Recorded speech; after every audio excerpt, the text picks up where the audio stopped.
Good evening, ladies and gentlemen, and welcome to RLAfterShock, the longest running... Shit. Oh my god, fucking hell, you actually interrupted me this time. No, I did. Splice has confirmed they're picking up another roster. Rattles and Explosive Gyro. I've just noticed that shit. That's staying in the show. That's all part of the intro. Fucking Bacon. Oh, okay. Like, you know, breaking no, news. that's just got confirmed on the thing because, I mean, it was known that it was coming, but essentially, isn't that the peeps? Essentially, Splice is picking up the peeps. Holy shit. Is Karma just going to fucking sub for that one, or is she going to be on the team? Because, of course, Splice fucking love Karma because, you know, female gamers... I don't want to say it's like a rude thing, but she's a fucking great player as it is. She is. But it boosts that scene, and it's a lot of equality. And again, it's all marketing, so it helps there. But they've stuck with her in and out of Rocket League, and she does a lot of work with them on the events, which is cool. But yeah, I just saw that Explosive Gyro Rattles and Karma signed up for Valencia, and of course that was the Peep spot, which is now Splice spot.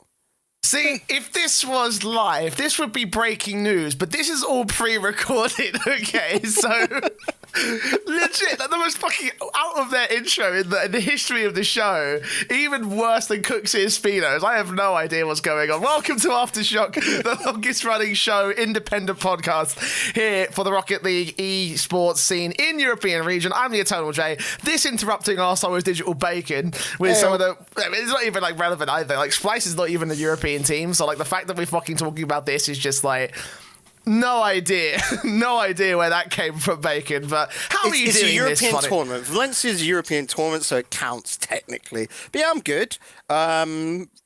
I tell you one thing, because we're recording this, before TCS and that. This week, I've got jack shit to do. Today is actually the busy day, and then the rest of the week, I've got nothing until the weekend, which is quite nice. I think it's the first time in a long time I've had a week off from working, and I just get to relax. I was very hungover after the weekend, so I needed it. Oh no, mate, I've still got loads of shit going on. Like, we're just finishing up with the minor qualifiers this weekend. I'm actually finishing on the night of the flight to TCS. So it's going to be, like, you know, I'm literally just going to be like, you're going to see me at Heathrow. I'm going to be reamed out of my mind, just completely dead, completely out of it. I'm just going to have to drag you around the airport. Like, Jay, we're going this way now. There we go. Jay, we have a flight to catch. Just leaving in 5 minutes, just dragging me along the floor with my face just, like, smeared all over the fucking... On the floor, I can imagine you with earphones in, connected to your Switch, and that's dragging behind, and it's just like, nah. Oh man, wow. Anyway, it already was a clusterfuck of a 35th episode. Have you got Rocket League on the Switch yet? I don't have Rocket League on Switch, no. Do we both need to buy it purely to be there on the plane next to each other playing Rocket League against each other on the Switch? I don't see the point because I'm just going to get smashed. You're going to beat me every time in the 1v1, so what's the point? I'm just going to get destroyed. Same shit, different console. Pretty much, anyways. On today's show, we have no results to cover. No major tournaments went down, at least none that we want to take into the forefront of the show's conversation. So this episode will be a very special episode. It's going to be our LANdon Remembrance Special, essentially. This... Last gone weekend, 1 year ago, I make it sound like it was a World War II thing, but anyway, yeah, this past gone weekend, 1 year ago, we had the greatest LAN event in all of Rocket League history, LANdon, take place, and everyone had their celebration. So we here at Aftershock want to present our little memories, our experiences of that LAN and how. Yeah, and how we enjoyed it as much as everybody else did, basically. Like, you know, just chiming in with our thoughts on what is a special day, a special week in Rocket League history, and one that should be remembered by all. But also, as well as that, we're also talking about some other news and various things going on in the European Rocket League scene. Faykow tapping in on six-man's Triple Trouble's Tadpole, going in on Dreamhack Valencia, and a little bit on Speed as well. Plus, 3 questions from our Discord brethren, on the Mailbag questions, of course, submitted by you, the fans, live on RLAfterShock. Okay, quick insert here. We definitely didn't just record this bit after the podcast has already been recorded. Never. Not because some news broke partway through and we weren't aware of it until, you know, after the fact that we just recorded the fucking show. It's not like Splice is the only roster to be announcing doing other shit in the Rocket League scene. Yes, Bacon. This is the news that Alex, has left. Skyline was last season, Jay. You know, this is a roster that's just going to keep rotating. This has caught me so far off left field that I looked at the Wikipedia, I saw Skyline, and I was like, no, wait, that was last season before. Right, scratch that. Alex has left the Mousesports roster, officially announced just a few hours ago, according to the moment that we're recording this again. Definitely not after the show. Definitely not announced during the show. 1 hour ago. on this recording right now. It was during our recording before. Yeah. There you go. So there you go. So we definitely didn't miss it. This is definitely part of the live show, the live recording. Yes. We speculated this for a little bit of time. We said, look, right, there's going to be some roster changes on the horizon for Mousesports. Like it was a squad that was dead in the water essentially. It looked a little bit revived with Speed, so we thought maybe there may have been a bit of moving room for Speed to come ahead and join in, especially with Alex being the guy that he subbed in for Dallas.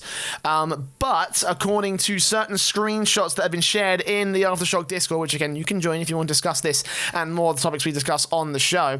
This is a comment according to Kitty saying that, quote, all I can say is that it's not Speed, and you will see at Valencia who the new third for Mousesports will be. This has spiked a lot of speculation in just the last hour alone, again, especially on the Discord where everyone's chucking around ideas. We're going to chuck some ideas of our own at this one, Bacon. Let's start with the move away from Alex. I think, again, it's a necessary move because, Mousesports, they were a dead team at this stage.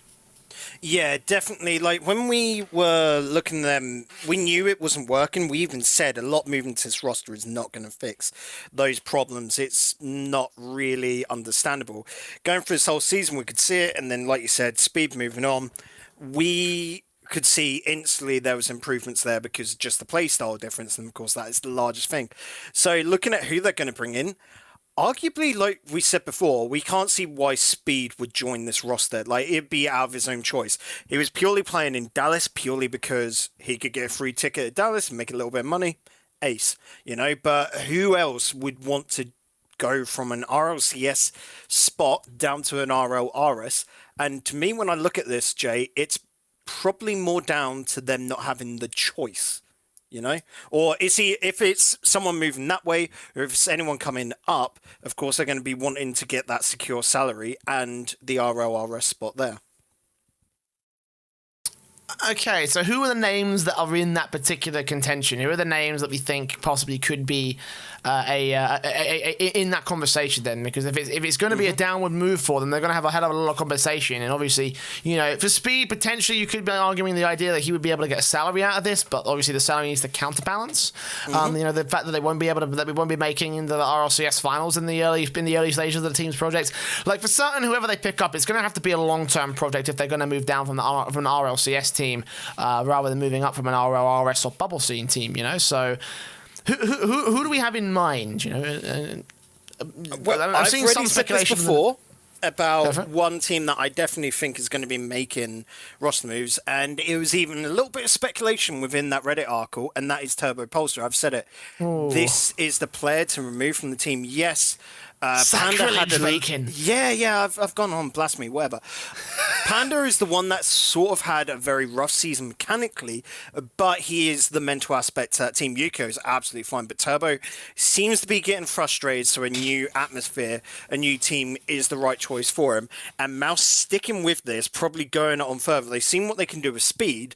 I could imagine looking at this one here and going, okay, we need to bring in a new golden gun, essentially secure that spot into RLCS next season and revitalize Mouse because they want to, again, be an RLCS, be a top gun, and they could do this. I'd imagine roughly about now you could see the Dignitas contracts run out a little bit for Panda and Turbo, so they might be trying to pick it up here. And like I said, Dignitas have had a shite season. They're going to be wanting to revitalize themselves, so I could be seeing one of those players being on the out as it is for a new player.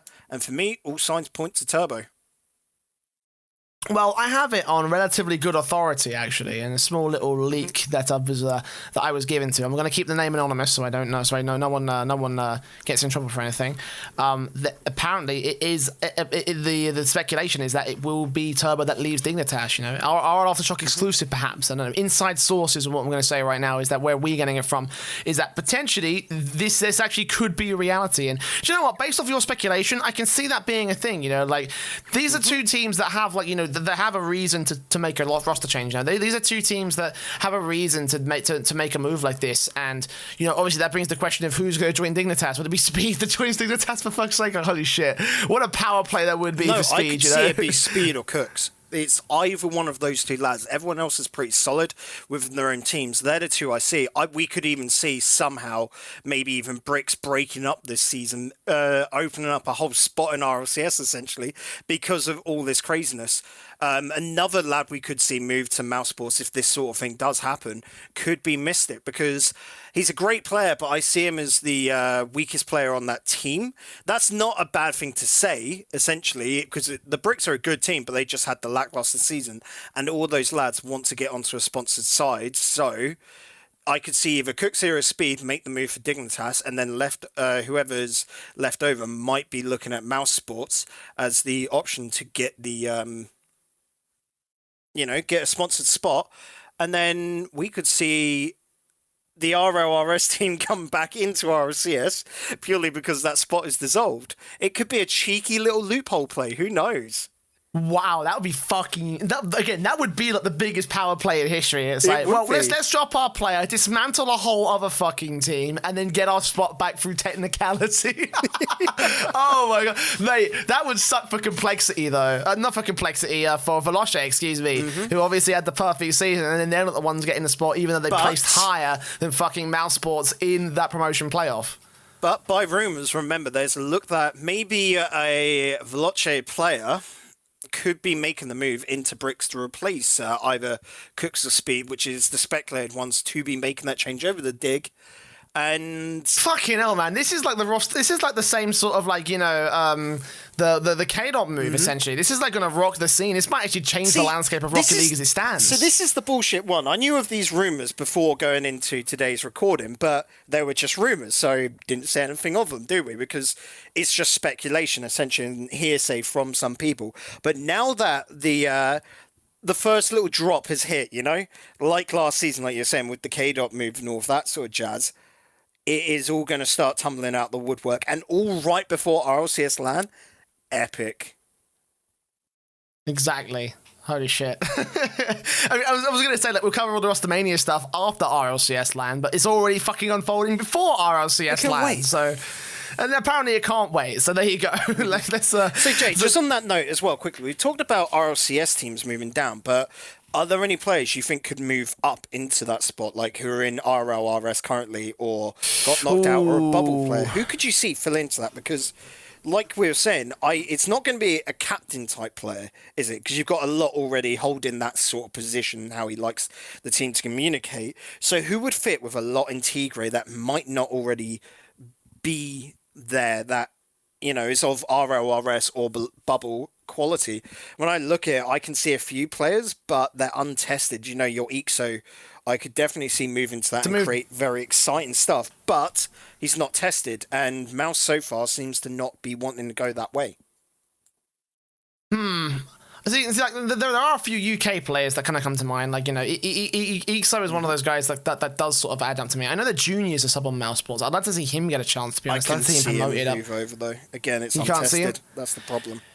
Yeah, that's the thing about all the bubble scene players, though, is that they're all untested until they get to the RLRS. So really, you are taking a risk if you are going to go for a player like that. So when I bring to the fold all the bubble scene players, when I bring to the fold and bring to the conversation all the bubble scene teams and guys that could potentially fill up that particular roster, like, it all is a case of a gamble. Yes, they are untested, but it would be a gamble. Then that's the case in point. Junior's one, Ixo's another, Breezy's another great player as well that had his chance with the Vitality side back in the G50 Elite Series. I'd love to see what he can do. Plus, there's also this UK tournament coming up called the Arena Clash, by the way. You may or may not have heard about it, but there's actually a number of different players in the grassroots scene that will actually be competing in the tournament circuit, so maybe they might have a bit of an opportunity to prove themselves. And there are some pretty high-tier talents, actually, from UK Rocket League. But that's only just UK Rocket League as a whole. I mean, I know that obviously Method is rumoured to be bringing in Astral in favour of Ocelon into their lineup, and those two players, Ocelon and Astral, could potentially insert. Again, it would be a bit of a downgrade compared to what they're losing in Alex, but at this stage, Mousesports kind of need to take that risk. I think. I feel like that. Yes, they are unproven talents. They aren't quite up there, but Mousesports, they don't really have another choice in terms of the RLRS and the bubble scene talents. If their eyes are only looking at the RLCS, then they'll be looking at the RLCS guys. And the leak obviously is that Toba Pulsar will be joining that side, as I was mentioning earlier. So I think that's the most likely thing in the world. When it comes to other players in the conversation, like, that may or may not be completely irrelevant. Yeah, and the only other player I could see, which is a bit of a wild card, would be Greasy again. Because, everyone's speculating that where if they're going to make an upgrade to the complexity roster because they want to be top 4, it's probably going to be Greasy dropping out. And where does Greasy go?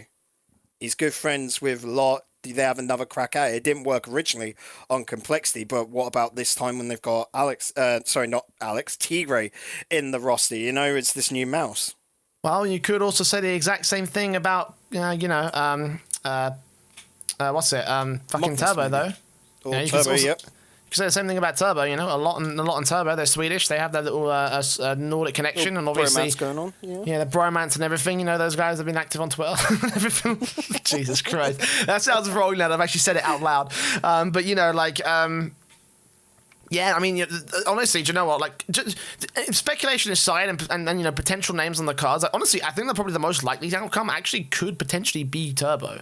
It is only by a little bit. It is only by a little bit of that particular likely outcome. But I'm also I am a little bit biased because obviously I have it on good authority. So that's what I've got. It feels like that might just be the right move here. Yeah, and it does just come down, like we said, like. A lot of the other teams in RLCS are very comfortable with where they are right now, bar the Bricks, where essentially they want to be able to get back up to the top, and they're the ones which have great players, and you would pick them off, Everyone else is pretty much settled, and it just does come down to Dignitas having a shit season, wanting to reclaim that, so they're going to get rid of a player, bring in that. So the only difference comes down to Turbo join onto the Bricks and that roster survives. I don't know. I think we could say, like we said, the power play move that we described before, which would be fucking hilarious. I'd love that. Well, either way, it looks like this roster move is set to rock the world of Rocket League at this stage at Bacon. So we'll keep our eyes closely drawn to Mousesports over the next couple of months. But for now, back to the main podcast, where I believe we're going to be talking about Faykow going in on 6-mans next. Let's start with some news pieces. We talked about Faykow. He went in hard on 6-mans, as it seems to be the common trend and the popular thing to do these days, Bacon.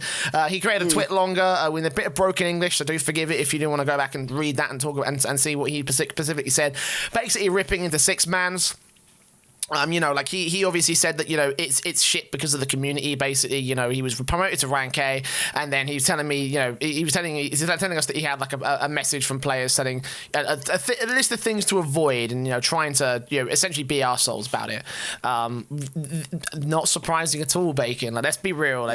We've heard it from everybody under the sun. 6-mans is a broken system and probably one that's on the way out. It doesn't surprise me that Faykow or anyone else came in at this stage. It seems like the popular thing to do right now is to rip on the 6-mans, and it's not that surprising why. Yeah, it is definitely. 6-mans has fallen from grace, and it's not down to the guys that make 6-mans and moderate. It is just down to the community, the players.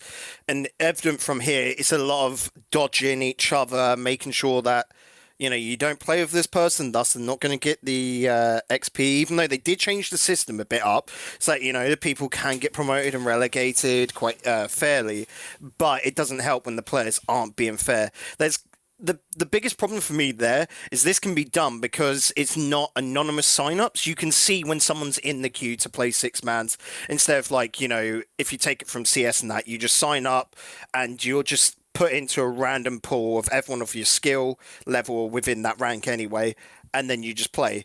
That without that anonymity, there we go, we got there in the end. You can dodge players, and it hurts it really.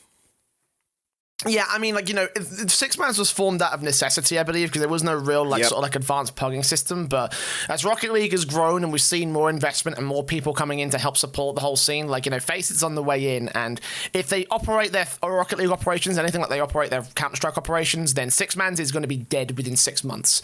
There's 6-mans, 6 months. That's the fucking time span that they've got left on the fucking project. Because Faceit is essentially designed to be a pugging system for what essentially 6-mans was. a rank A, rank S, FPL style thing, and you compete and you can win prizes, and it'll be more attracting and more lucrative to people who want to get involved in that. With Faceit also integrating into a tournament platform, which your Faceit rank can use to seed and to support a tournament sort of like ranking service. So yeah, it makes sense that Six Mans is on the way out. Like it feels like a biased system from the word go. We've had a lot of people turn around and say how it's essentially just a fucking a fucking thing for pro players to keep their careers in check by limiting the opportunities for other people, which doesn't really sound like it's the most realistic thing in my opinion, but I can see where people want to come in with that. It's Six Mans at the end of the day, Bacon. Yeah, essentially, Six Mans I can see dying out, especially since, well, not probably dying out, but when we look at Faceit, how they generally run things is more team-based, because that will work for them in the long run. And we've known Silence for ages. Like, take the Renegade Cup, for example, where they were trying to force players into teams with that. I can see them trying to get Faceit do it that way, where their pugging system will be based upon teams, not upon individual players. And it would help the whole scene essentially develop a lot faster rather than just on a single player basis. And it means even in terms of like an advanced rank system for like professional players, again, pug servicing is what Faceit do. I feel like even that would be that would be a positive impact to the scene. I think maybe doing both of them, in fact, would be Faceit's main MO, because it would appeal. It would appeal to have an FPL. Like an FPL where every month a player wins $1,000 for the sake of just performing in pugs. It's the kind of thing that has risen professional players' careers in Counter-Strike. Because of what FPL has done and what Rank S and ESEA have done. So I think the same sort of system applying to Rocket League opens up opportunities and opens up the space again in a way that Faceit can do that Six Mans can't. Yeah, essentially, because Faceit has fucking money behind them. Six Mans doesn't so much. I mean, they sustain themselves, but they don't have that same level of money where, like you said, they can just throw once a month $1,000 out there for each of the regions like it's nothing at all. So you can't Rocket League and professional Rocket League, by the way, is becoming more and more open as we go along. Like there's a Rocket League, there's like a Rocket League esports professional Discord essentially, where like all the professional casters and players get together and they can talk about like things going on with LAN events, and they can organize scrims. Like I'm in that Discord. I'm pretty sure Bacon's in that Discord as well. It's pretty open stuff.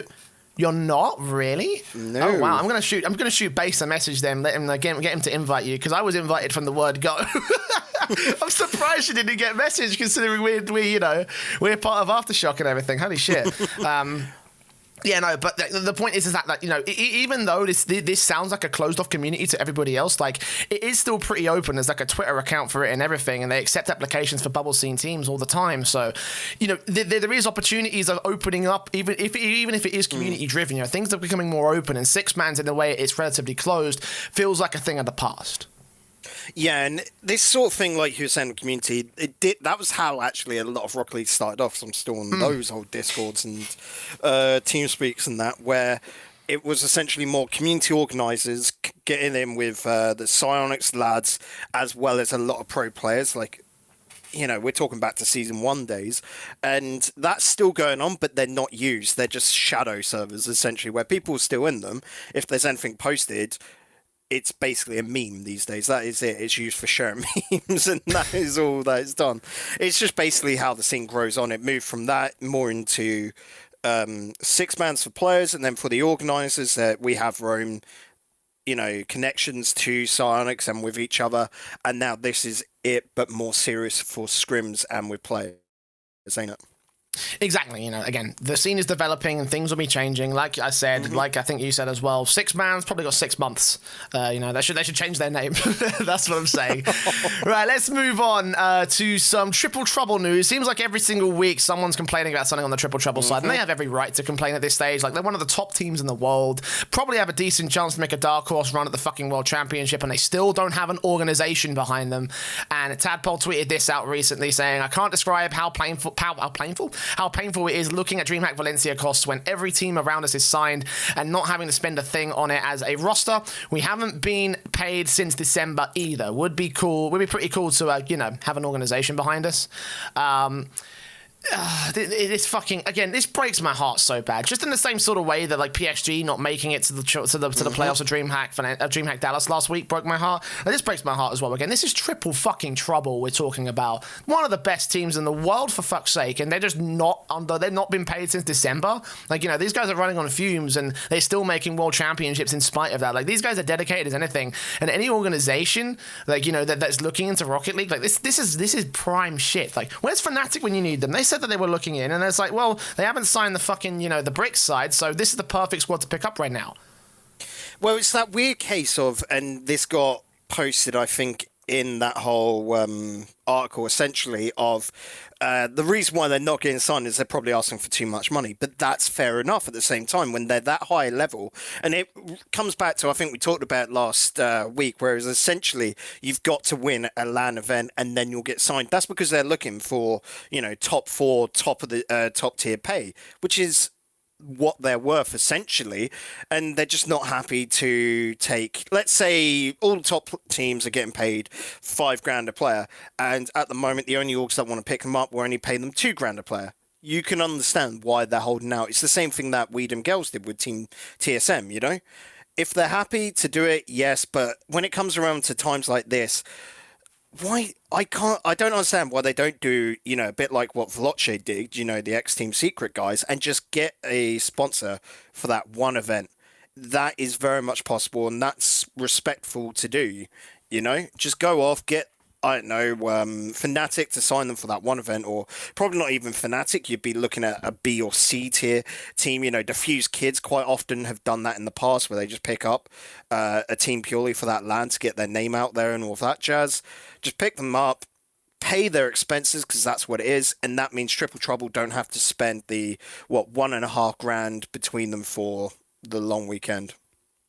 That's where I'm gonna like shoot a question to Base then, you know. Base, man, you're the manager. What are you doing? Why are you not like reaching out with sponsorship packs to fucking, you know, whoever, like gets HyperX to say, hey, send us to LAN, we'll rock you on our jersey at a LAN event, possibly on the stage as well for Valencia. Like, you know, that's the kind of return of investment the sponsors aren't getting at the fucking, you know, at an event. So, you know, reach out to Astro, reach out to Monster, reach out to whoever, you know, is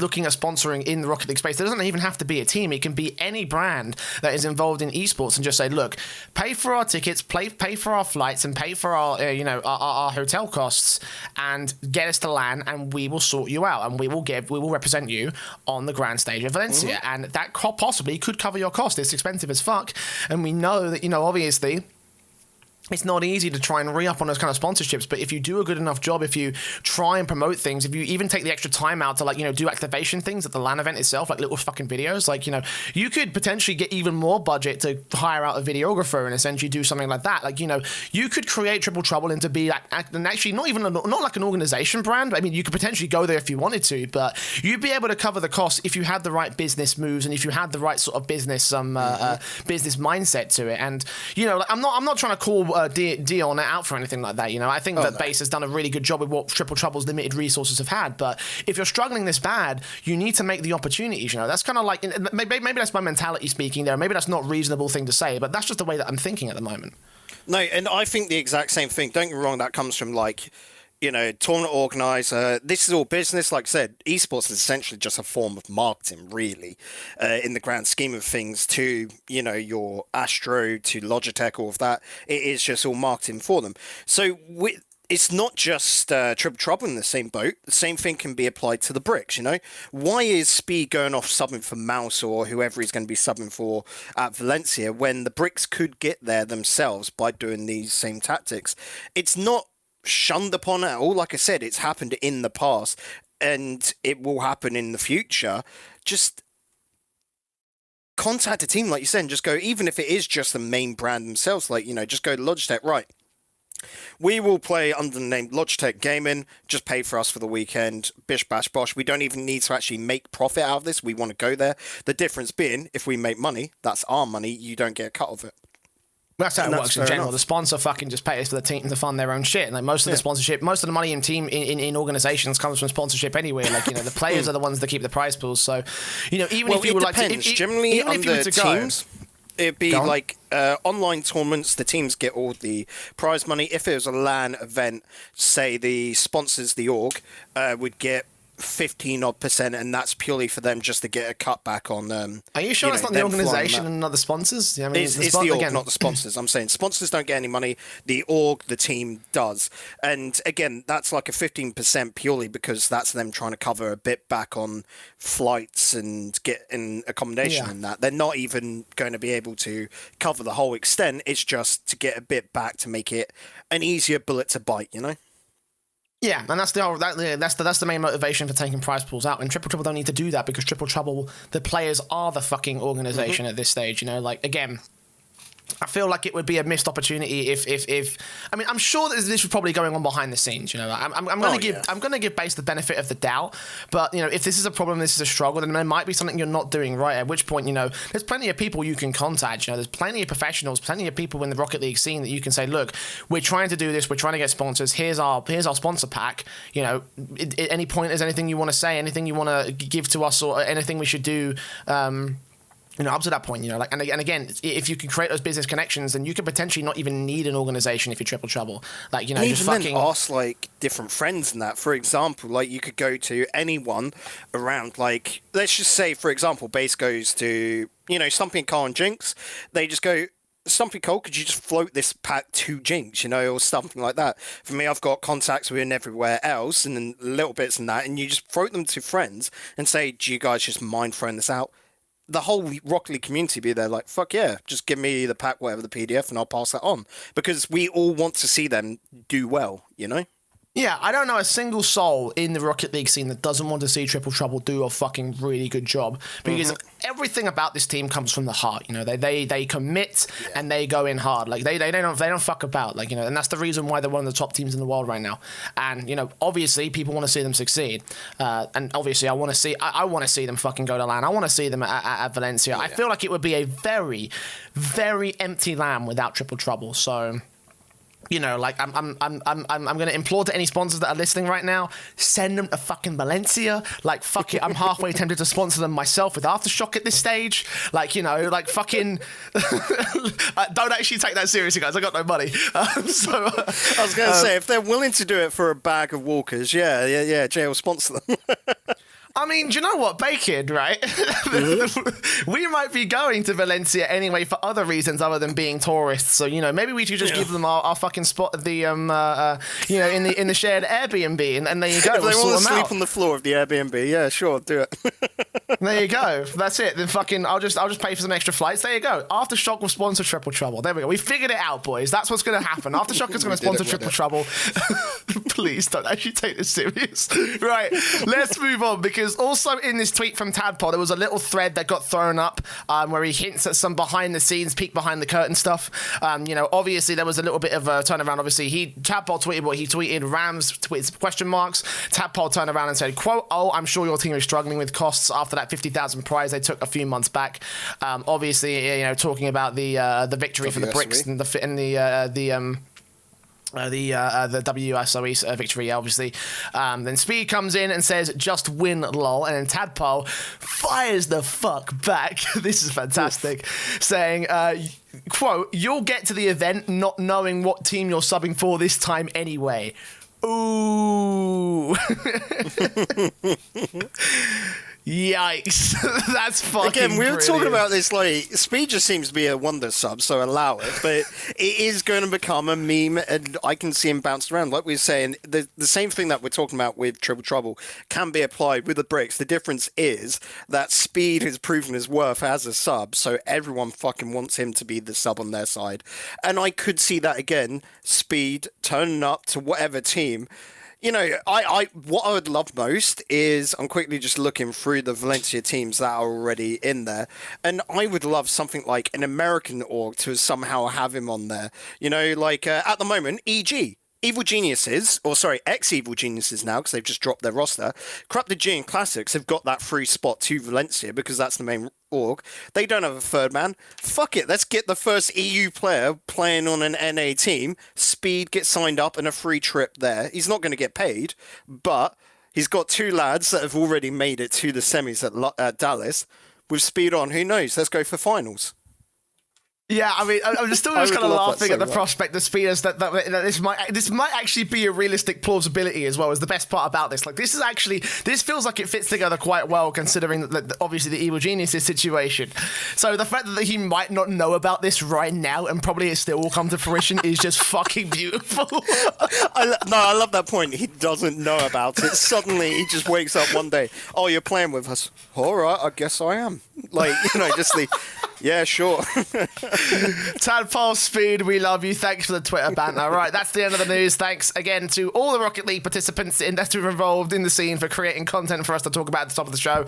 And special shout out to our Discord members who have sent us in more content to talk about here on this episode, the Mailbag section, coming in with 3 big questions. Of course, if you do want to send us a mailbag, then the Discord link is in the description of every episode of the show, the audio and video versions.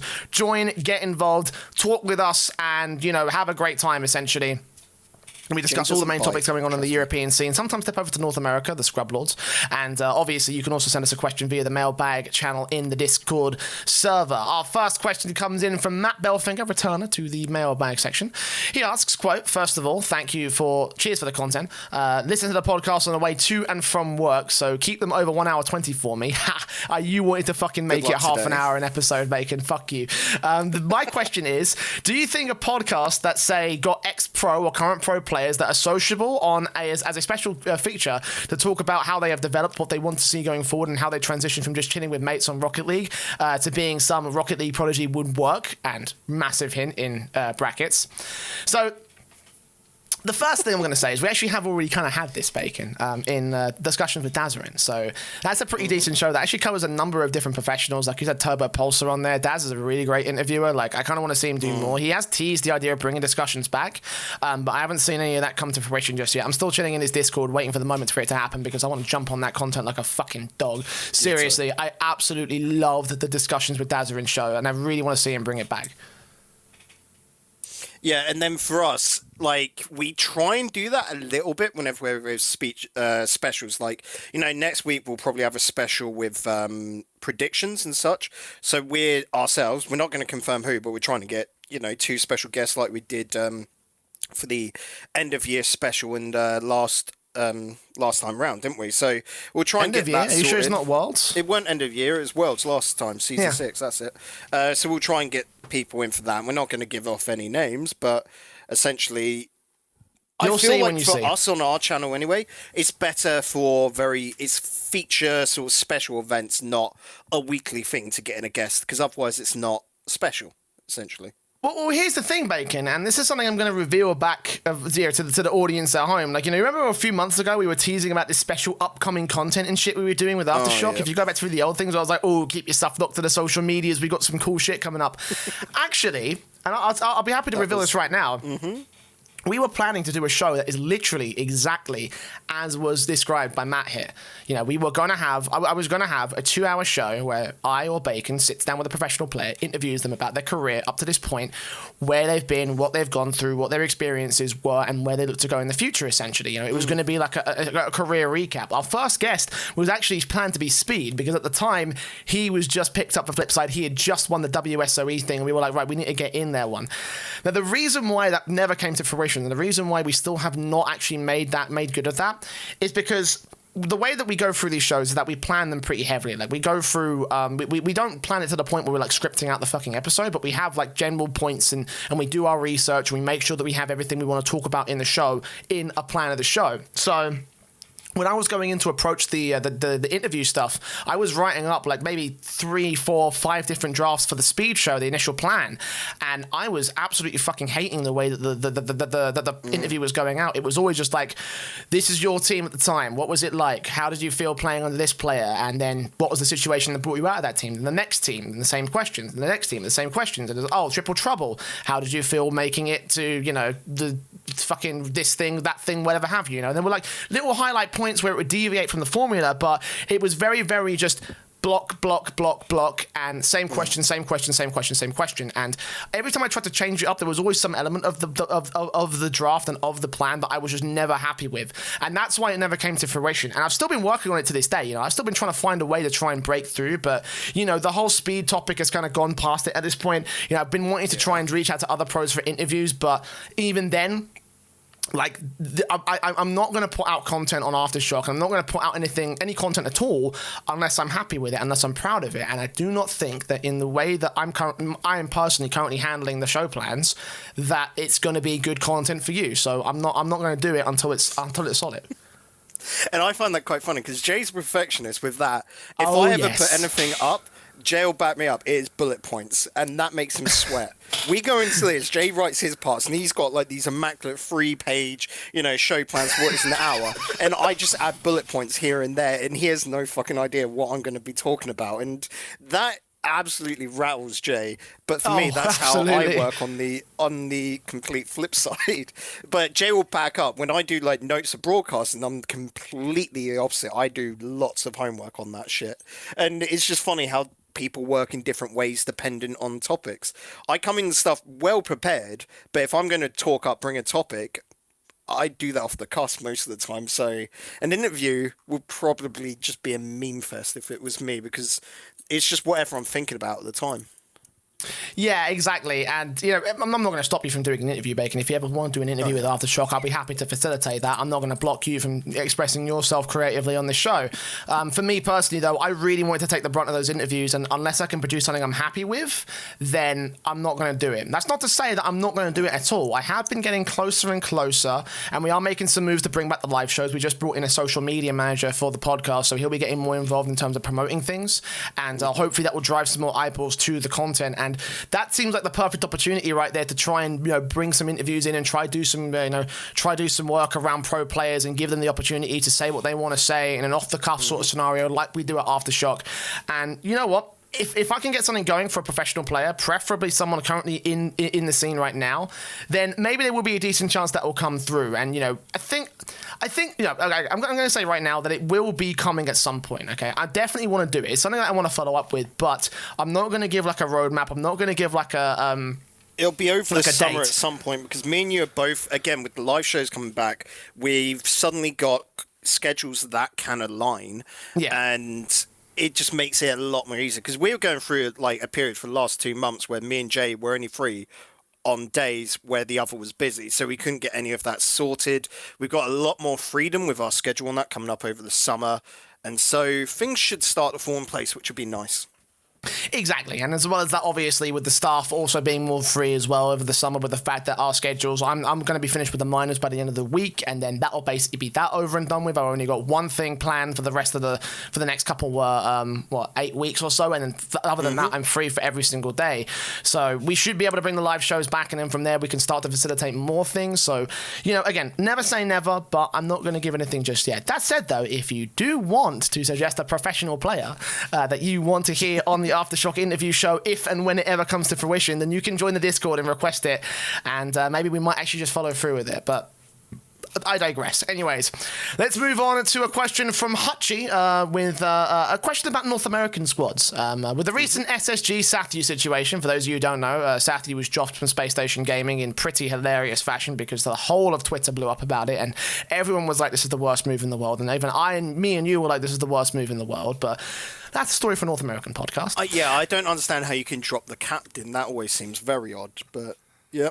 But Hutchie asks, with the recent SSG Sathyu situation, do you think the orgs should have more say/management over of who their players are, of who are their players, rather than letting the roster, who are genuinely young men with very little real-world management experience?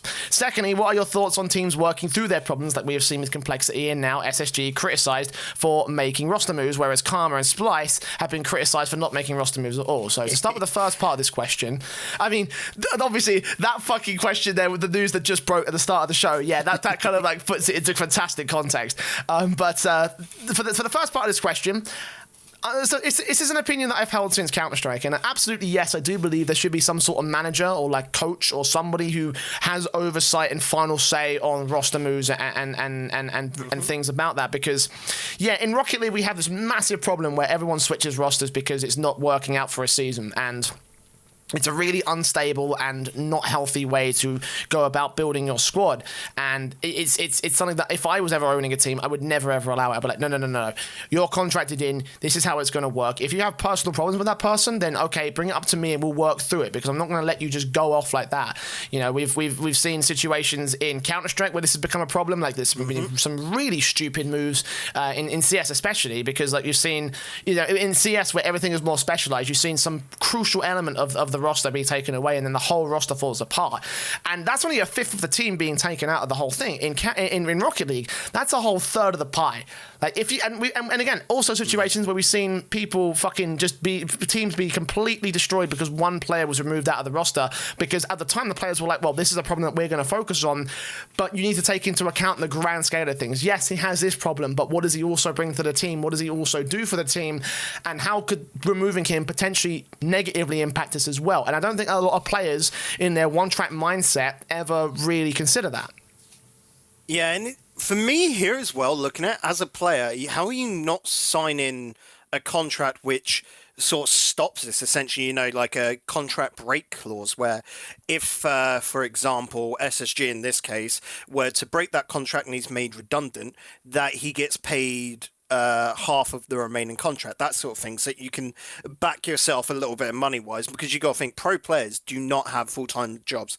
A lot of the time, they may still be uni students and that otherwise, but for a lot of the guys in the EU, as I know, where they're past uni, this is their full-time job, so being completely out of a job like that, you've got to have yourself financially stable with that sort of part of a contract, and if that's not happening, I'm super worried about the way players are approaching contracts as it is. Yeah, and it does also, like, you know, organizations themselves, all they really do is just provide sponsorship and fucking salaries, which is a really, really bad way of conducting your business. If you're an organization owner that does that, do yourself a favor and take more of an active role. Even if you have to hire an extra staff member, like a manager, who will sort that shit out for you, like, just do it, because...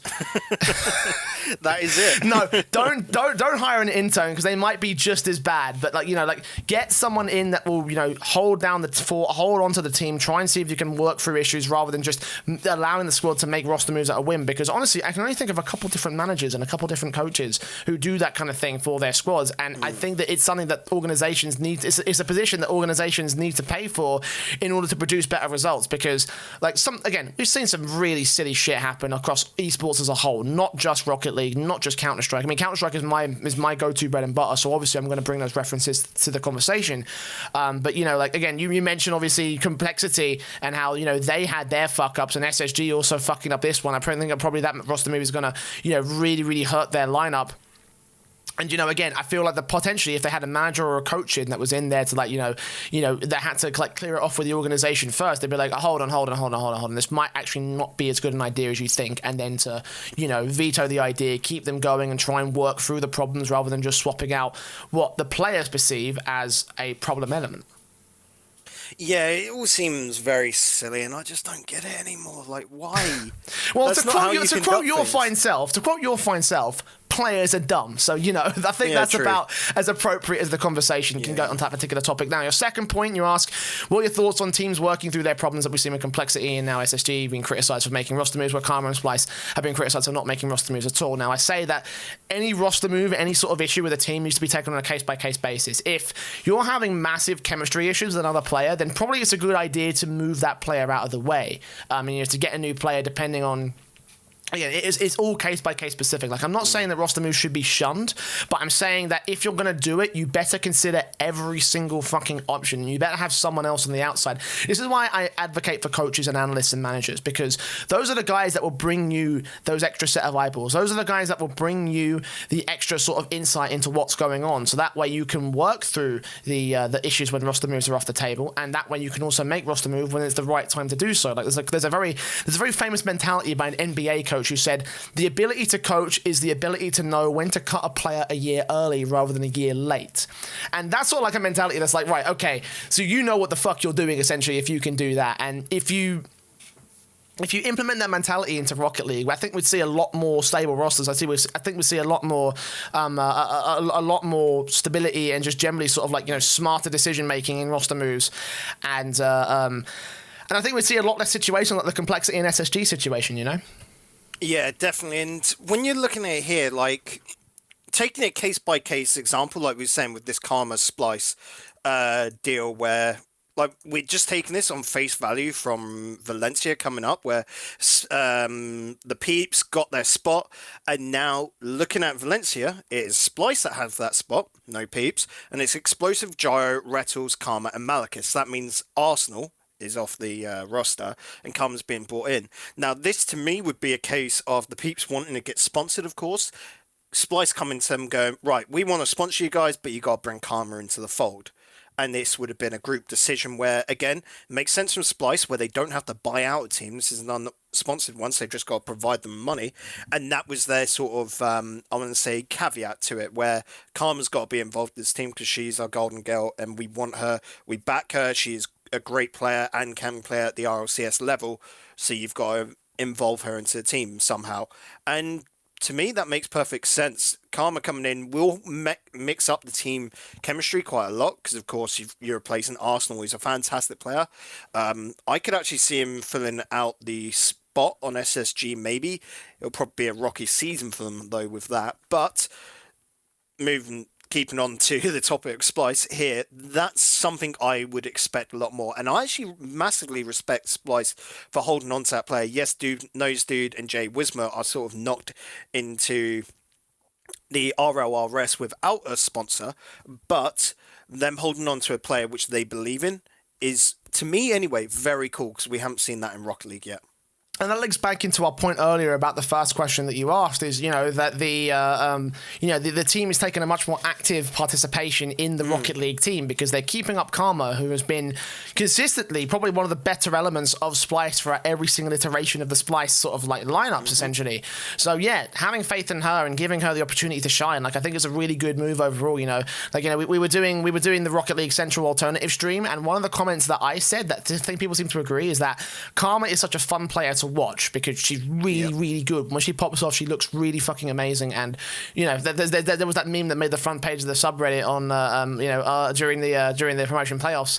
Is that image of Karma in the in her team, and just like this picture of a woman carrying two guys on her shoulders, which is fucking amazing. Like truly, that was like the whole subreddit for Splice during that one. No offense, Nose Dude and Jay Wiz. Like, you know, I love you, Trevor, but.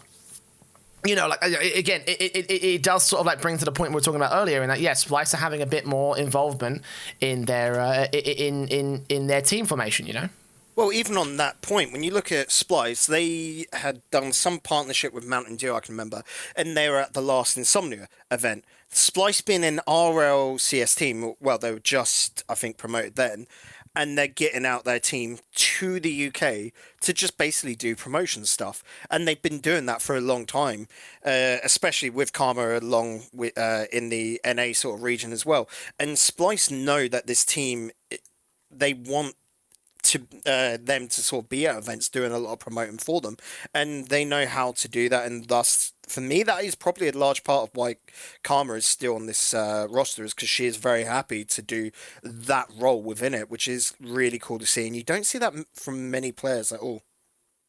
No, absolutely not. You know, and again, I'll be curious to see how things do go down, of course. So we'll talk more about the we'll talk more about the monster moves a little bit later on down the road, because we have seen some very interesting ones already come out, and we'll talk a bit more about how, you know, teams and players and shifts can affect a roster as we do enter Roster Mania after the LAN event, the World Championships coming up next weekend. But for the time being, thank you, Hutchie, for your question. Our third and final man or woman or child, whoever is asking these questions, comes from Grizzly Adams 375. First off, great job on the content, guys. Thank you very much for your nice comments.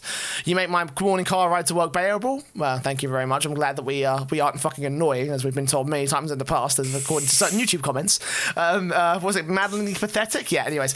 With that being said, my question is, how can we expect a 4-year-old game to get bigger in the esports scene, and how can Epic help facilitate this growth? Now, There are many ways you can help a 4-year-old game get bigger in the esports scene. Case in point is League of Legends. That game is nearly fucking 10 years old now, and that is still going strong. That's the point.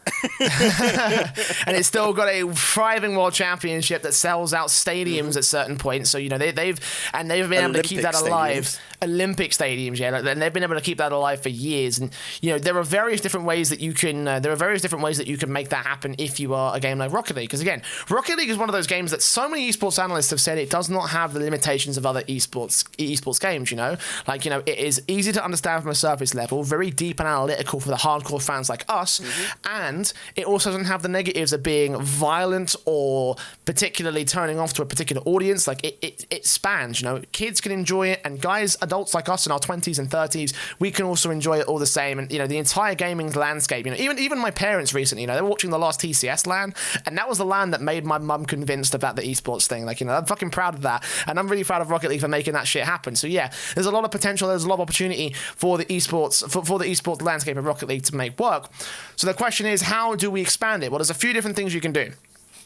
Number one, you've got to keep up with the rocket passes, and you've got to make the content good on it. I think we're going to be moving into a free-to-play model, which is, obviously with Epic Games in store, that makes a whole lot of sense. Rocket League feels like it could be a free-to-play game, obviously with loot boxes and shit. They're making more than enough money coming in through the microtransactions. So season passes to give more content for the casual fan, because the casual fan of today is the hardcore fan of tomorrow. So if you keep them involved now, they will eventually transition into a Rocket League esports fan or pro, or maybe even more than that later on down the road. So content, let's keep it going. Let's keep more of that shit on the Rocket League hype train. Second thing is specific to the esports stuff, and that is wow. Okay, sorry, excuse me. I'm fucking choking on my own words right now. And the main thing you do with something like the esports landscape is that you keep things fresh, you keep things new, you keep things exciting. You expand, and you give more for people to for people to watch. And that's the main thing that Rocket League needs to do right now, is that we need to see bigger world championships. We need to see more LAN events. We need to see more shit to do in the off season. We need to see more shit that's going on in the on season. We need to find ways to involve more professional players and grow the scene, so that way it's not just the RLCS and the RLRS, it's everything below it as well that has parity and an opportunity to compete in a circuit, essentially. Well, yeah, when we compare this to League of Legends, which I think is going to be the biggest comparison probably for most esports, when they started off back in, Christ, I'm going to say it was something like 2011. With their World Series. I mean, they had stuff before that, of course, like, I can't remember what though, but 2011 it started off, if I'm right, with them being tacked onto a Dreamhack summer event, the one in Jönköping or Jönköping or whatever how you say that.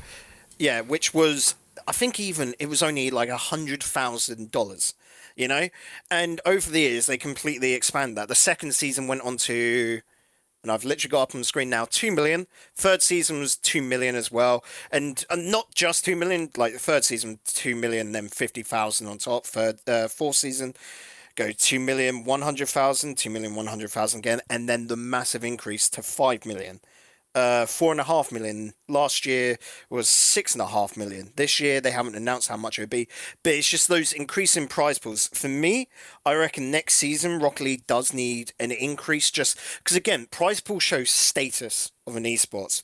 With the Epic transition, acquisition, sorry, not transition, I would like to see a 1.5 million prize pool over the season. So not a massive bump, but an increase nonetheless, because it again just shows growth. Even if it's not real growth in the scene, it's that whole public image. And that's one thing which I think needs to change within Rocket League. Like you said, with the increasing number of tournaments, is the seriousness of Rocket League. Because we're still a tier 3 esport, the same level, if not even lower than, say, Call of Duty and that, where we need to be getting out more tournaments, more people knowing of this event, more money essentially being thrown about within it to bump it up to that next level. And again, when you put more money in, you get more sponsors going, oh, we want to be part of this, which essentially at the moment seems to be the biggest problem, is essentially getting sponsors and teams essentially to get picked up, because there's not enough opportunities. That's what needs to grow for me. Yeah, and the key thing to remember as well is that, as you said, League of Legends started as being a $100,000 tournament tacked on at a Dreamhack. Well, where are we right now at the moment? Like we've got 4 Dreamhack events that are $100,000. Yes, we have got the $1 million World Championship, which should be the de facto World Championship. But the idea of opening up the floodgates to allow other tournament organizers to run their own Rocket League events, especially during the off season where it's so dry, there's so many things going on in League of Legends. Worlds, and then it has 5 other majors across the year at the same time. The difference being that Worlds is just once a year, whereas RLCS at the moment is twice. Maybe, and I said it before, we changed to a different format, and RLCS runs across 4 months of the year essentially, and is just a once a year case, and then you get those majors running for the rest of the year. Yeah, and that's not even to consider the other tournaments like MSI, for example, like the things that happen there in terms of the outside of the World Championship and major system structure, even though, those kind of things do feed into each other. It's more content for people when shit's not going on. So, yeah, there's a lot you can do with Rocket League in terms of the way that the calendar is structured. Like we talked a lot last week about how we'd expand the RLCS structure to include other tournaments and other players and other tiers of talent, and that is something that that's probably a good starting point. That's what I'd say. If you take a look at that plan, that's a good starting point for how to kick things off. And then from there, they can take a look at the other things like the calendar and the support and all the other things. I think if we address those problems first, then we would already kick ourselves into, at the very least, a top end of tier 2 esport, if not bottom end of tier 1. And then from there, that's when you look at expanding and bringing things to the forefront to potentially be the world's best esport. I genuinely believe that Rocket League can be the greatest esport in the world if it's done right. Yeah, definitely. And it just, again, a lot of people questioning, hating on the Epic pickup. I think it's probably... Do not hate on the Epic pickup. Because if things were going on the current rate they were, it probably would never grow past the state it is right now. And then, fizzle out, of course, with time. The Epic pickup can mean that there is potential for Rocket League to be on that same level as Counter-Strike or League of Legends. And again, Counter-Strike's been running since days of Source, essentially. It just got updated along the way. League of Legends been run for 10 years. We're currently third, probably moving into the 4th year of it. So we're not even 3 complete years into Rocket League. So don't be too stressed about it. Yeah, I mean, you have every right to be afraid of where things are going with the Epic Games stuff. Obviously, with the way that they've handled Fortnite, I'm definitely scared. I've already made my opinions very clear about that in previous episodes of the podcast on Reddit. But, if you're complaining about shit like it being on the Epic Games Store, I also hate the Epic Games Store, but I also realize the potential that could come through for having Epic in the fold here for Rocket League Esports. And I'm not really a fan of Epic Games. I've not really enjoyed their games. Again, I think that the way that they've handled Fortnite is a shambles, but honestly, compared to what they could do for Rocket League Esports, I'm all on board if that's what their plan is, and considering what we've seen from the likes of, considering what we've seen to the likes of the press release and, and of course the money that Epic Games have, they can facilitate all of everything we've discussed right now and 10 times more. They can do so much with Rocket League right now. The fact that the acquisitions come in, and Epic Games, they can facilitate it. They can do more. They can increase the prize pools. They can sponsor more events. They can give the opportunity to other tournament organizers to do more LANs and to do more events and to support not only the high end of the scene but also the grassroots levels. Imagine a $10,000 invitational for fucking Epic LAN. That would be amazing. That would be some lower level RLRS tiers entering. RLRS teams entering in that particular competition, or something else, and going to Kettering and doing an event like that, I'd be on board to help out with that shit. I'd be on board to do some stuff with Epic LAN and with Epic Games, of course, with stuff like that. I also realize the irony of also to allow the growth there within the different scenes, and that's just on the national circuit. When I want to see really a LCS style, again sticking with. Sticking with League of Legends, I want to see, I do want to see this Worlds event, but then I want to see a separate tournament near enough running, purely region-based, because that's quite cool, and then you could get another Worlds event, whatever, spurn off of that, but I don't mind it just sticking to regions, because that's quite cool in its own event. And then you get Dreamhack, which is the international circuit on its own sort of or intercontinental circuit running alongside that with the current pro stuff.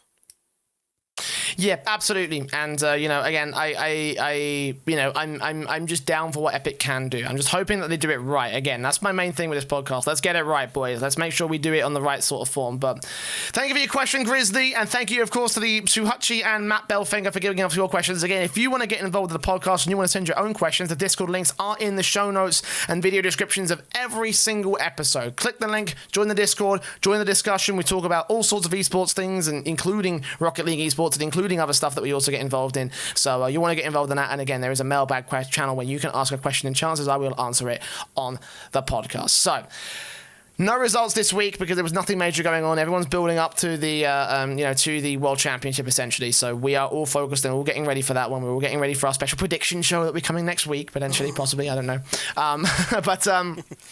This week, obviously, important things still happened, and obviously the main thing that was happened, of course, the LANdon Chance Twitter, or the RLAsports Chance Twitter that piped up again saying, hey, this weekend 1 year ago, we had the LANdon event. Obviously, last year, we were at LANdon. We were all in the copper box, the whole fucking community, and I mean the whole fucking community. I don't anyone who of any relevancy, I do not think they were not at that event. Like I can't think of a single person who was not there. Like it was such an insane celebration of Rocket League, and that we had to do something for Aftershock. I said I was going to make a video and do something about it. I was like, nah, I'll include it in Aftershock because like this is the perfect chance that we can sort of like geek out essentially about our experiences with LANdon, Bacon. Yeah, definitely. Like, LANdon was such a momentous event. Like, everyone bigs it up as what it is, and that's because it was worth it. Like, yeah, they became essentially the marker for what Rocket League events now should become. Like, you saw it with Las Vegas coming back to a sort of a whole arena style for season 7. At the Prudential Arena, where it's now that. I can't remember the shape of it, an oval, and you've got a team in the centre. Luminel got there in the end. And it just comes down to, especially with EU, because I can remember back from Season 2 as well, just the atmosphere that EU bring to it and the mentality of the sport, of how we handle sports. It just made it so incredible, to which you even got some of the, owners. I can remember the guy who runs Complexity saying this by far was the best atmosphere. That's it. Saying it was by far the best sort of atmosphere in an event he's ever been at.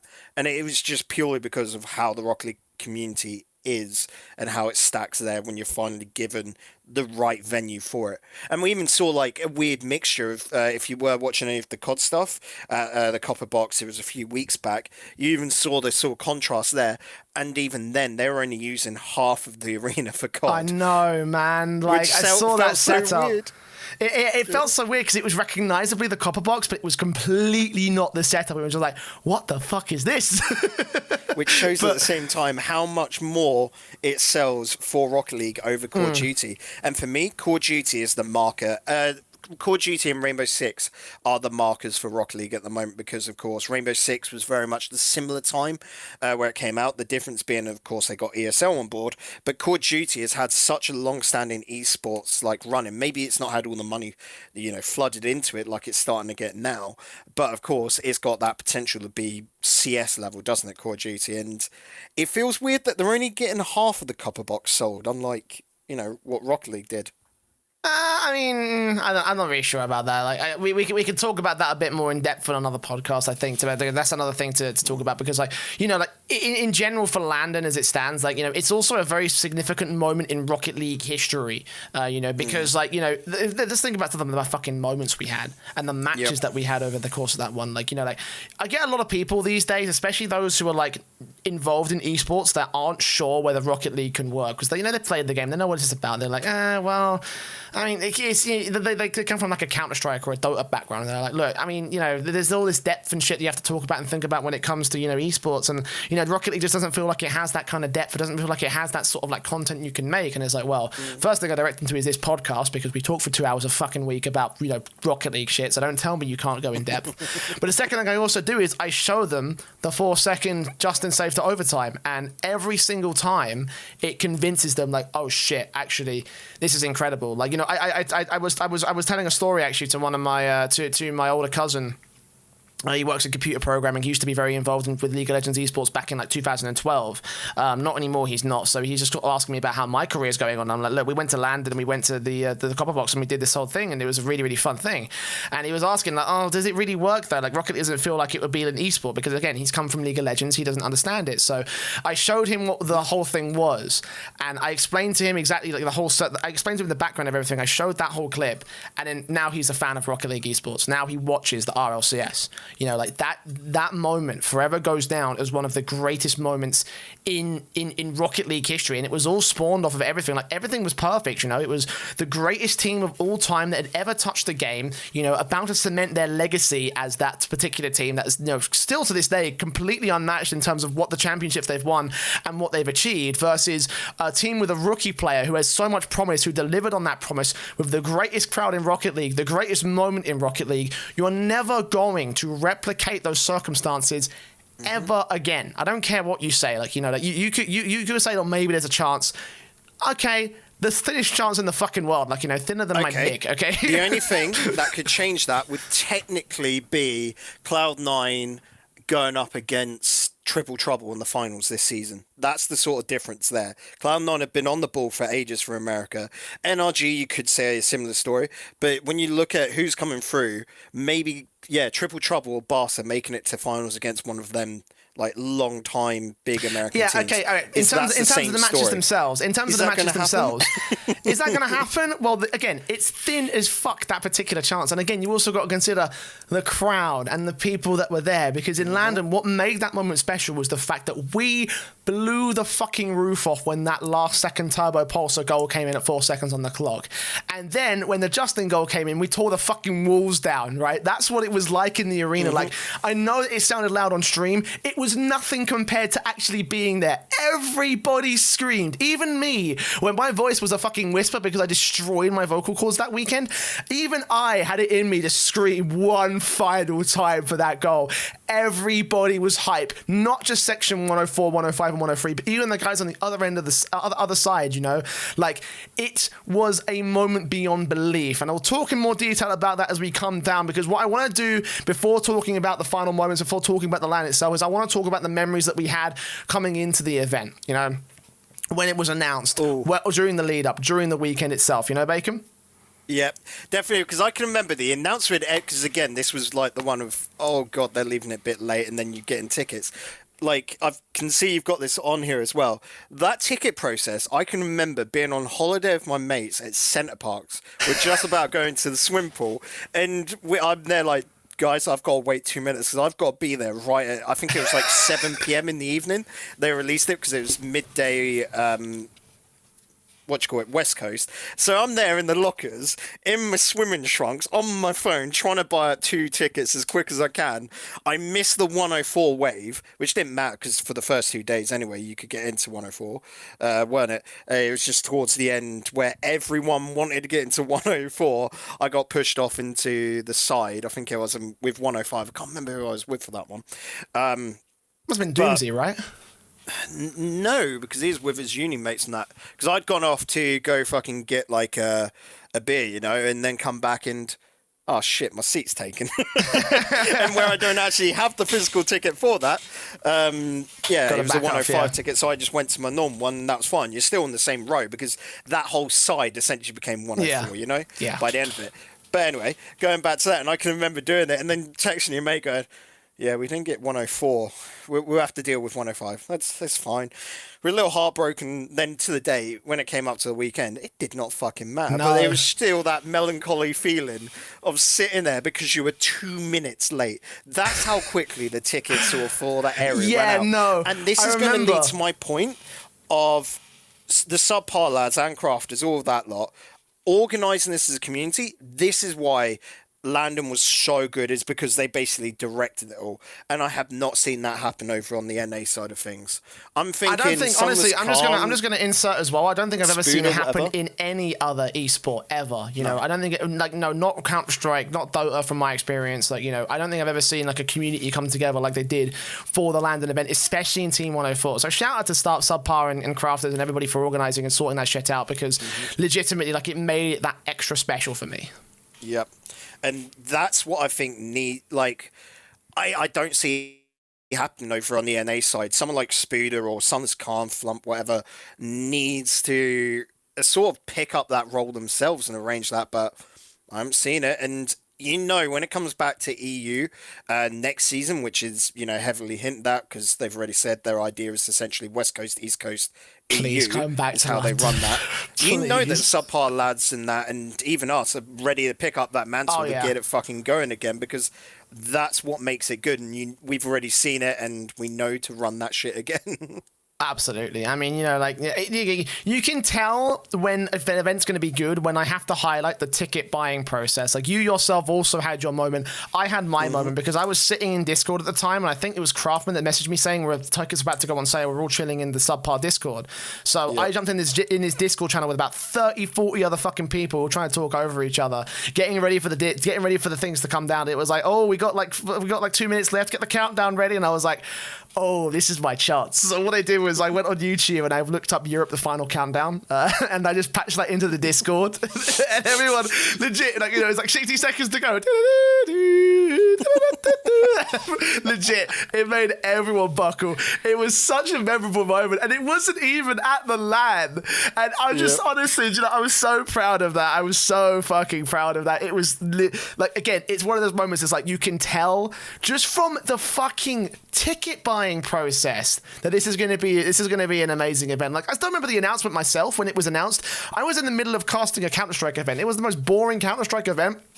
And the only reason I had the energy to finish off the day was because I went on Twitter during a break and I saw the announcement there and I freaked the fuck out. I was like, this is going to be amazing. This is going to be off the fucking chain. Because I've been to World Championship events in London before, and it's gonna, and I was looking at it, I was like, oh my God, this is actually going to be insane. It's going to be an incredible moment in Rocket League. So, yeah, I'm just, again, everything about it was fucking incredible. And, even when you consider the circumstances around the event as well, because it was not the only World Championship esport event going on in London on that weekend. There was also ECS down at the fucking Wembley Arena, which could have sold more, and I think it kind of did sell more, but I remember seeing the VODs from that, and I don't remember it being nearly as hype as we were in London, at the Copper Box, Yeah, and again, that definitely... When and you saw it from a lot of news outlets, comparing ECS and RLCS, and you're going, oh boy, this is an incredibly thorough, esport already, getting compared to Rocket League, which at that time was only just emerging onto the main, news outlets and that, and you're just there going, yeah, boy, that's fucking epic. And it was just so darn good. And that was just purely because of the chanting, the hype of the matches as well. Everything, those teams, absolutely played their hearts out. The only one I could say maybe not so, and you could feel it. Oh, was it Vitality or it was TSM, wasn't it? Not TSM, sorry. Envy at that point, because it just seemed like they couldn't get things going that weekend, which is a little bit sad. I think it's Vitality. Something along those lines. I mean, I don't know. Anyway, the point is that, it definitely could have been the case that it was a complete disaster and no one turned up because of the competition going on, as well as that. Actually, one thing that made it great was probably NA finally turned up, because you remember we had season 2 and that onwards, NA weren't a worry for any of the EU teams, and then suddenly NRG is there to cause havoc, and we're suddenly there going, oh shit! Yeah, no, I remember the what was it? The season 4 LAN, and it was the only NA team in that particular in that semi-final in the upper bracket was fucking Ghost Gaming, and that was it. It was just oh well, NA is gonna get shit on again. And no, this season it actually really ended up well. We had 2 teams in the semi-finals, including obviously the NRG squad that we can't fucking take that away from them. They made the upper bracket run. They only lost they lost a game to Dignitas at the time, the best team in the fucking world, and still probably one of the best rosters, the best 3-man cores that have ever graced the Rocket League scene. I mean, we can go on for that about that for ages. So yeah, having the NA versus EU thing, well, I know it's argued as a bit of an old argument or an old sort of rivalry these days. Back then and at the time, it was the shit. It was the moment. It was like, right, who's going to do better? Is it the EU representative or the NA representative? Is it going to be the Dignitas or the NRG? Could it even be NRG? Could it be somebody else? Could it be, potentially a Cloud9, for example, who were on a hot streak of their own at the time? They were taking a look at all these sort of opportunity, all these teams, and like, wow, this could be amazing. This could be, and there's so much potential around all the teams and around all the squads and around, everything in regards to the matches themselves. Like, we had some incredible matches to watch. Some of the most incredible moments in the world. Like Garrett G, for example, produced at the time when Garrett hit that particular shot from the ceiling, that recovery shot. Like, I thought that was going to be play of the entire LAN, and I think that kind of speaks volumes to exactly how well Rocket the RLCS LANdon event trumped itself, as well as every event to up to that point and since that point. Yeah, and there's weird little bits. Like, I can remember EG popping off on that one, like, and taking down Vitality. Like, they got 3-2'd by Chiefs, and everyone was like, oh, EG's a little bit of a laughing stock. And then come back, take down Vitality, who had came out, I think it was second that season out of league play. And then they take down G2, and then get completely dropped by Dignitas. But can you remember the Pirates of the Caribbean theme whenever they came out? And so, that was just... that was just so good. And that sort of thing is so fucking hype. And we need more of that, and definitely want to see more of that coming around to LAN in 2 weeks' time. This is the reason why I'm glad the LANdon Chance guys tweeted out that they're going to the new World Championship, because the Subpar and Crafters, man, those guys created incredibly creative stuff, incredibly creative chants. Some of them based off of real life chants, some of the most typical ones that you see in English football.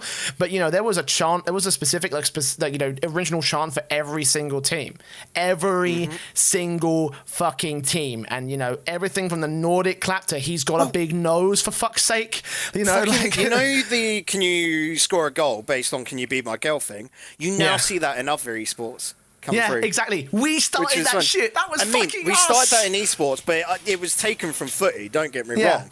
But it's still that then flowed into other stuff, and it did really work really well. That was K-Dop as well, man. Hey, K-Dop. Yeah. Ooh, oh my God. And even Dignitas for getting involved, man. All the organizations loved us. All the organizations loved the crowd involvement. And it's the kind of thing where, if we do come back to LANdon, or we'll be excited about what we can do, it's like the kind of feeling and the kind of fucking mood in the room during the course of that weekend.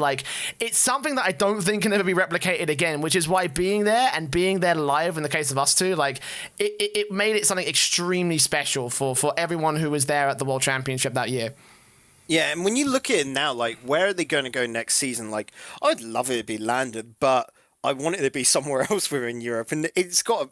I do not envy whoever. Sorry, I'm going to disagree with you on that one, because I just want it to be LANdon again. I want to go back, man. I want to go to the Copper Box. It's already approved. Yeah, it's already tried, tested, proven that it's a great atmosphere, and people can get there. But you got to feel sorry for some of the people, let's say from France, that can't make the trek, or Germany, whatever, and they could put it out there, but. I could see it being LANdon again, Copper Box, because it makes sense to use the same arena, but Sonics has never used the same arena or venue twice, so why would they start with that? Wembley, perhaps? Nah, not Wembley. We won't start at Wembley. Not arena, no. I think that's too big. Not happening. But again, is it because they want this to be another LANdon, they want that same effect to try and push it, especially when it would probably be the first LAN after the Epic acquisition. True that as well. Well, I mean, we'll see how things unfold with that particular case. I do hope for another World Championship in London, though. Even if it is a fucking stop on the Dreamhack Pro circuit. What about Birmingham or Manchester? That's a good point. There's a lot of good arenas in Manchester and Birmingham. We obviously had the Dota 2 ESL 1 Birmingham major, not major. Sorry, it wasn't a major this year. But we had that over in the in the same sort of park that we hold the Insomnia events at. It's the same sort of venue. Even then, you could hire out the XL Centre and a hall in the XL Centre, and you can hire per square foot essentially, so you could actually customize a whole fucking venue based off of that alone, and that would actually be a really good idea in my opinion. I could see the XL Centre actually. The XL Center, yeah, the NEC as well could work. Mm-hmm. No, there's a lot of different venues that I think you could come back to if you wanted to reproduce LAN. I think the key thing to remember though is that you're never going to recapture that atmosphere though, because that particular weekend and the way things work, the summer event, we were all hot and sweaty, but we were all fucking out of our minds because of the summer, and we were going into this thinking to ourselves, right, it's going to be a hot day, let's make it a fucking good day because it's summer, it's warm, it's spring, and it's going to be. It's going to be, and we want to make this a very special Which was moment. completely different to season 2, where everyone was pretty much just stoned. I mean, it's in Amsterdam, for goodness sake. I can remember doing blooming brownies before going into the finals and just being completely zonked out of it. It was great fun. But different reason, of course. Digital bacon, admitting to being high at fucking RLCS. Yeah, it's Amsterdam. It don't matter. It's completely legal. It's fine. Oh, my God. When in Rome... When in Rome, yeah. So I want to look back at some specific memories. Is there any particular sort of vivid moment that stands out to you, other than the obvious one that we'll come to in a moment's time when we talk about the final few moments of LAN? But is there any particular sort of is there any moment, any moment during the LAN event, whether it be a match or during just a downtime part, whether it be traveling or anything like that, that stands out to you as being particularly memorable? For me, it was very much the first time to meet a lot of people within the community face to face, and that is a big part of it. Again, I think that for me is also part why if we did LAN again, it wouldn't be as special, because this was just a lot of people I'd known from either Rewind, doing the Gfinity stuff, all of that, and first time actually getting to see them. I know I'd seen a lot of people before at the Gfinity Arena for the Elite Series and that, but we're talking international people from Germany, France, all of that sort of jazz, and that is incredibly special in its own right, and that's why you'd only get that at the biggest events, and that's cool. And yeah, that always blows me away. Of course, the other one would be Chiefs finally turning up in OCE, not bottom out Chiefs. Like you said, the whole Icelandic clap. Yeah. That was such a nuts atmosphere filler when that was done the first time. Admittedly, it got a little bit overplayed towards the end, I will say, but at the start, that was so good. Yeah, man. I was going to say that my sort of crowd highlight, the crowd sort of cheering for every single team and not just for the European teams, was something that was really, really special to me. But just to go back on your point about meeting other people from the scene, a few weeks prior we'd gone to the Gfinity finals, and that was my first time meeting a lot of the rival guys. I think it was my first time meeting you in person, if I recall correctly. Yeah, probably, yeah. It probably was something like that. I don't know, but yeah, Rival were there, Rewind were there. I got to meet, Pate and Jam and X Fighter and everybody else. Everybody that we would be working with so often online up to that point. We had an opportunity to meet all those guys for the first time in person, have a beer, have a chat, have a meal. In the case of me having my 20 chicken wings, the fucking spoons after the fact. But the thing about the LANdon thing is that I got to meet so many more people than just that, because yes, all those guys were there, but I got to meet the North American guys and gals like Striker. I met her for the first time, and I also got to meet for the first time since Insomnia 60 Silent Echo, and that was really special to me because Silent Echo is basically the guy who gave me the final push into actually entering Rocket League commentary. I would not be here if Silent Echo didn't say to me, just hit up fucking RL Central, hit up Rival Esports, I was very doubtful. Something I don't often say is that, when it came to Rocket League Esports, I was coming from a very Counter-Strike background, and I didn't think my style would work for Rocket League. Apparently it does, as many people will inform you these days, but at the time I was very apprehensive. I was at Insomnia 60 and I had about, just knocked my microphone. I had about a 10-20 minute chat with Silent Echo when he was chilling around the casting areas, because we were doing the Counter-Strike Open, the BYOC at Insomnia 60, and he was just saying, look, just reach out to people, and if it doesn't work, it doesn't work. If it does, then great, you're going to be involved, and I think you could really go far, because and that was the final thing that made me after that event say, right, let me hit up the Rival Esports guys, let me go to those guys, let me have a chat, let me see if we can sort something out. And a few weeks later, that's what I did. I joined Rival Esports, and then the rest is history from that. And seeing him again after the fact, after he had left casting entirely, and he spotted me outside on the second day, and we had a catch up. We had a great time. We saw each other during the after party. It wasn't a deep sort of catch up session, but it was a really cool thing to say, look, this is the guy who you could put down a lot for the reason why I'm here in the first place, and I have a lot to thank for him. I don't give enough love to Silent Echo, man. Big fucking shout out to you, Ian. But my main memory was, of course, the fact that the guys in the arena, especially 104, we all didn't have a bias. We weren't, it's not like this show in Rocket League, in RLAfterShock, where we particularly play up the greatness of the EU team for the sake of the content, for the sake of the character. I think that, obviously that's an extension of us just amplified to a certain ridiculous degree. But in that particular crowd, while yes, we did have particular favorites, we never let that sort of take over the chanting. We had our Renault Vitality. We was like, yeah, fucking Renault Vitality. But when EG won, obviously we did the whole, like Pirates of the Caribbean thing. We had BM and supportive chants for every single side. I think the only team that got off worse was fucking Cloud9, because obviously Swishy Muffins we sell you at Greg's and should have been 3-0 and everything like that. So I can remember he got very insulted by that, and it was just a hilarious thing. It was not an insult. It's just purely there for jokes. In before RLAfterShock is blocked on Twitter by Squishy Muffins. Thank you very much, ladies and gentlemen. But again, if there is still that twit longer somewhere, and I wish it was still pinned to the RL Esports Twitter page, because it highlights how many original chants we had for so many different teams. Just off the top of my head, there was obviously the Icelandic clap for Chiefs that you mentioned earlier. Cloud9 with Squishy Muffins. We had the standard NRG, and Dignitas, Metzenaris. That clap, that triple. That was massive. Yeah, that was a massive one. Just continuous break for 2 minutes for that. That is one of the two moments that still to this day sends shivers down my spine when I watch it back. I watch it back so vividly, because it was like being part of that. It was just a chant that we started, and then when we didn't stop, no one wanted to stop, and we just kept going and kept going and kept going until eventually we was like, okay, we should let Leafex do the interview now. Even for Kronovi, the mountain, and so many things like that. I can think of there's too many for me to name. I'm just going through all the regular ones. I'm just going through all the ones that you would usually associate with it. So just again, the crowd atmosphere and the lack of bias and the celebration of Rocket League, the game, and the esports scene. It was so special, and it sends shivers down my spine to this day, Bacon.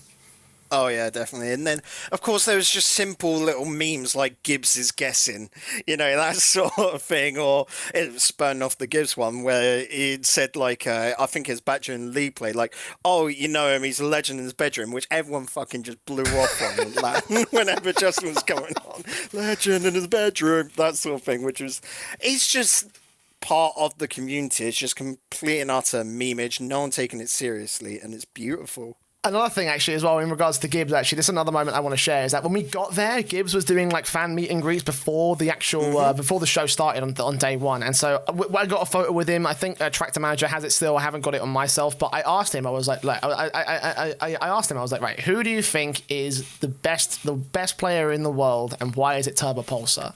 And he tried to make the argument that JNaps was the guy, and I was like, but yeah, Turbo's a 2-time, potentially 3-time champion, and I wanted. This is the one thing I regret from that. I wanted to go to him after the after party and say, look, so do you still think JNaps is the world's best now after this shit? But I never got the chance to, because they were chilling in their own little area of the after party, which we'll come to in a little moment. But again, so many memories. I just can't think of them all. We can just go. We can have a 10-man roundtable sit down and just sort of share memories, and it'll bring back more memories. And we could be here for 5 hours essentially talking about LANdon, and we haven't got that amount of time. So I want to move into the final moments of the event. Obviously, NRG Dignitas. We cannot go do a LANdon special without talking about this series as a whole, because it goes down as one of the best series in Rocket League history. Probably the best series, actually, I want to say. Man, just everything about it. Again, I talked a little bit earlier about the veterancy, the champions, potentially a 3-time champion in Turbo Pulsar versus the rookies of Justin and NRG, and Dignitas coming from the lower bracket. I remember the tension in the air at the time. We looked at that and we were like, there's actually a chance that maybe, just maybe, Dignitas might actually lose this series. And I was kind of concerned about that, because for me as a purist, from a historical aspect, I was looking at it I want to see 3-time champion. I want to see the dynasty fulfilled, And you got to remember, coming into that, NRG started off with I think a 3-1 over Envy, and then a 3-1 over Dignitas. I know that one for sure, knocking Dignitas into the low bracket. And then they 4-0 swept Complexity. NRG were moving into those finals near enough uncontested, you know? They looked like they were just going to do it. And then suddenly, that first series, because you remember, it's bracket reset, 4-1 to Dignitas. Everyone's there going, what the fuck has happened to NRG for this to happen? Dignitas coming in on fire, you know, after coming into day 2, and they knocked EG out 3-0. So they were looking good on the last day. NRG were looking on the last day. It was all set to be the best fucking game, especially when, like I said, Dignitas knocked out EG and then knocked out Cloud9 3-0. So coming into that, you were just going, oh boy, this is going to be something else, and it fucking was. I'm going to say that first bracket was pretty shite in the grand scheme of things. Oh yeah, I mean, to be fair, the whole fucking tournament was dominating. shite in the grand scheme of things if you consider the very last few seconds of the fucking tournament. Like, if you're going to go by that, Fakin, come on, mate. Yeah, compared to that, because I'm just going to say, when it came to the losers bracket rounds were nuts good. But yeah, coming into that one, and then it was 4-3 right into overtime, you know? Like, just absolutely nuts. All that tension building up for it. Like, you got to remember at the same time, Dignitas absolutely taken the first bracket, then taken the first 2 in the second bracket away from NRG. You're just there like, right, NRG are fucking done. Dignitas just going to sweep it. NRG comes back. Okay, hold your horses. Dignitas get it. Oh, it's just a 1-0 flip. NRG taking the next 2 games. You're just going, oh shit, we're going to game 7, boy. And just absolute tension building up. The back and forth it was epic on every single level, to the point of getting that last second goal to send it to overtime. That was the This Is Rocket League moment. That wasn't Rocket League, that was the pinnacle of Rocket League. It doesn't have the same ring to it, though. This is Rocket League. Mm-hmm. This is the pinnacle of Rocket League. Yeah, it doesn't have the same ring to it now, Bacon, does it? But the thing you've got to remember about those last few seconds is that it was dead set heat at that point. At like, you know, it was dead set completely even for like the past 60 seconds prior to that 4-second goal coming in from Turbo. So, you know, you got to remember that the tension in the room was insane. Like, you know, while we were chanting, like we were doing chants here in the 104 section, like, and yeah, we were doing that occasionally. Between those chants, dead fucking silence. Everybody had their eyes on this one. Like, the world was watching. Like, you know, even just thinking about it now, I get goosebumps thinking about the feeling and going back to sitting in that arena and sitting in that section, just like, yes, we piped up, we had our moments of fun, but this was serious. This was something insane. And at any moment, that whole championship could have turned it around. That could have turned around one way or the other. And obviously, we got 2 moments back to back, which ended up completely shattering everyone's fucking minds. Yeah, and you got to think that sort of the massive burst in cheers, of course, when Dignitas got that 3rd goal. And then suddenly, as soon as that was done, and we're back 4 seconds left, everyone shut up. Everyone was silent because they knew it could happen. Oh, and no. I don't know about you. I mean, maybe it was different from your perspective, but I remember in the front rows of 104, we all thought it was over. We all were like, this is it. Dignitas fucking win. I turned to Pate, I turned to Craftman, I started hugging him. I was jumping up and down, yes. And then we turned back over to the screen and we see, hold on, they bounced it off the corner. It's going back into the center. They've cleared it off the crease. Justin's up. Oh, shit. Like, we couldn't believe it. I did not believe what my fucking eyes were seeing. I was like, there's no way this is real. I thought I was dreaming. I legitimately thought like it was like an out of body experience. Again, if the 4-second goal blew the roof off, the 0-second goal tore the fucking house down. It was so insane. They started rolling security out to make sure we didn't fucking break through onto the stage.